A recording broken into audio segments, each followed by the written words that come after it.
Hi, I'm Charles, and this is my wife. Susie? And together, we converted this Ford Transit 250 into a beautiful camper van. Susie actually did all this interior work that you see. She did a great job.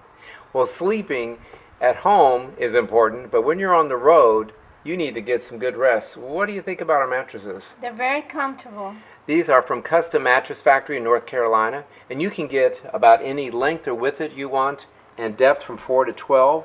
They have 3 RV models, and we chose the basic Levi. It's got an organic cotton cover. It's considered firm.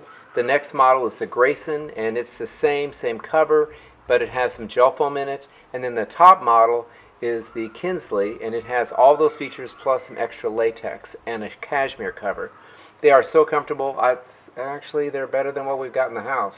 That's for sure. So I need to get one for the house too, don't I? Yeah, I think so. Anyway, we really like these. And we made custom covers for them. You can get custom sheets as well, but it's a really important feature in your van, that's for sure. Thanks, Custom Mattress Factory, for making a great product.